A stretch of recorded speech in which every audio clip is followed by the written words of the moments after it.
the Somali Next Generation project called Save Our Somalia, Source and Support.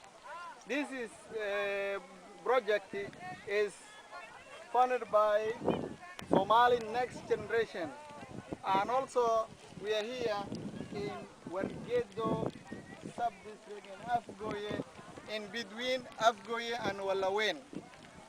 Here we are now distributing the food as the way they have already written or they have already listed for these people.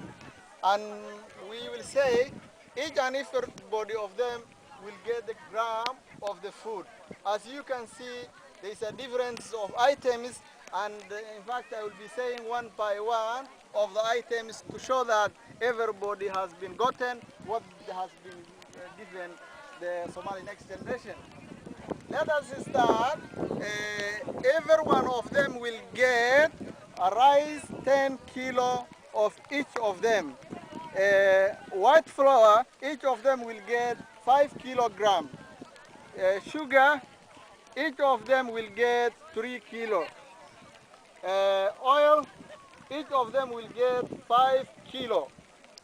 5 liter I mean. And also maize, each of them will get 10 kilo. And also that each of them will get 5 kilo. And 25 egg each of the family. Beans, each of them will get 5 kilo. And also they will get omo, each family will get 2 bees. Soap, each family will get 4 bees. And we have also seeds which are going to be distributed after a while. Now you can see the white flour, each and every one of them is in front of them. And this is the one of the Somali Next Generation project is, and it is not the first time Somali Next Generation has been distributed in this area. This is the project which will continue at least 3 months.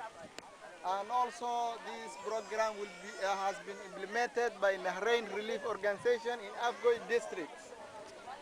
As you can see here in Wargedo, we have 168 beneficiaries. 168 beneficiaries will take today the items which you have been given to this Wargedo area. Let me repeat, Wargedo will have only 168 beneficiaries, and they will get each of them the all items which has been listed, and you can see the items are given.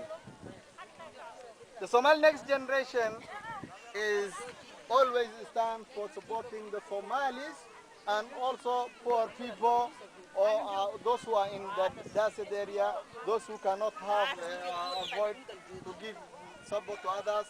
Now they stand for those. And after a few minutes, we are going to ask the beneficiaries what they have gotten and their need is back. And I may be having a question with one of the beneficiaries here saying that what they have gotten and what they need. I'll be having an interview with this woman saying that they will tell us what they have taken. They will tell us what they have taken today and what they have and their needs. Let us know. maxaad qaadatay maanta maanta waxaan qaadanay bariis bur saliid oomo saabuun timir galley sokor. She have said that today we have taken rice, white flour, sugar, oil, maize, dates, egg, and beans. And also the other hygiene side, we have also taken omo and also soap and seeds for farms. maxaad u baahan tihiin hadda? wax kasta u baahannahay waxa u baahannahay dawooyin waa u baahannahay. She has said that we need support for our Somali Next Generation. We have no medicine, we have no MCH. What else? maxaa kale u baahan tihiin? isbitaala u baahannahay, waa masaajida u baahannahay, iskoola u baahannahay, nolol maalmeeda u baahannahay, waxa u baahannahay digaaga u baahannahay. waa wixii noogu soo horeeyay meel foor ah fidhina oo isticmaal karno. maamulihina waxa ilaahay Soomaalida soo gacanta soo saartay waa noo gudboonsiiyeen aad iyo aad aan mahad noqni in kaan meehna waxa beer nooga baxay ma jirto waxa haysanna ma jirto meel go'doon ahana joognaa. As you can hear, she has said we need a support from Somali Next Generation and others. We need to have a masjid whereby we are going to pray, and also we need somewhere in a health area for the MCH and hospital where the mothers can get bath or the children can be treated. And we also need schools. We have no schools.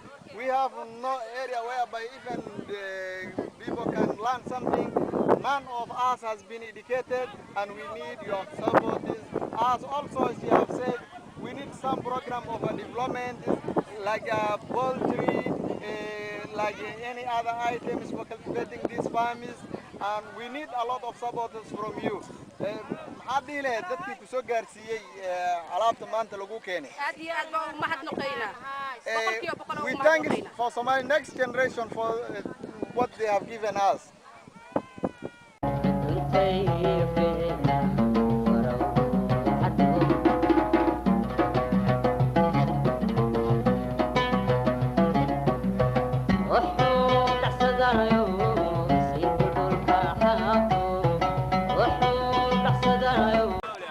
We are now in Damerale. As the way we have already told you, we are still in the distributing the food as the Somali Next Generation. It is the almost time of sunset, and we are still distributing the food of the project of the Save Our Somalia as between Walawen and Afgoye district. This project is beneficiary here as the Damerali is 177 beneficiary here, as you can see. We as Naharain Relief Organization, it is almost the time of the sunset. We are still trying to distribute and to cover this all area today. Then you can see how things is going on, and we are now having here 177 beneficiaries in Damirale who are ready to be distributed. And for exhibition, we may not have someone to stay where is for us. Let us ask one of them. Let us ask one of them to say something.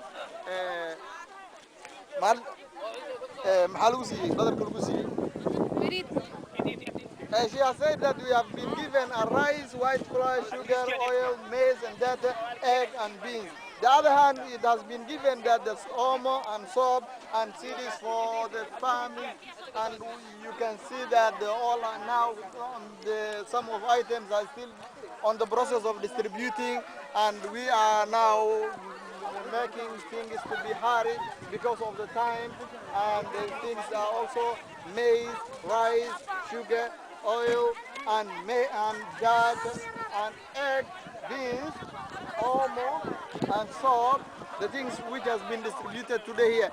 Each family will get 10 kilo of rice, 5 kilo of white flour, 3 kilo of sugar, 5 kilo of oil, 10 kilo of maize, and 5 kilo of data, and 25 eggs, and 5 kilo of beans. The other hand, the Hajini said they will get also almost 2 pieces, salt and 4 pieces. These are also 5 kilograms of maize, beans also 5 kilograms, maize also 5 kilograms. This is the things has been listed of items which has been listed as Somali Next Generation in this area.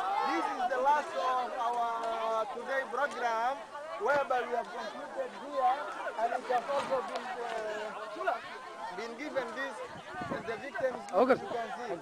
In fact, we have already informed that these people also need the schools, they need also MCHs or hospitals, they also need a facility, development program, things.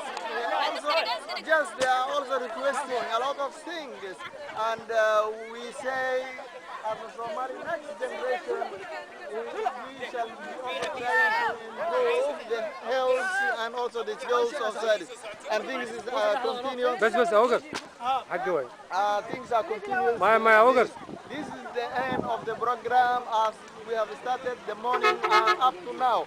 and we will continue distributing whole of today, and now is the end of this program. And you can see all the beneficiaries. This is almost 177, and we have been having Wargedo 168, Garsal also we were having 55. That is almost the beneficiaries 400 which you have been listed for this first program of Somali Next Generation. As an rain relief organization, we say to Somali Next Generation, we have been distributed things which you have been given us to be distributed in this area. Thanks to all.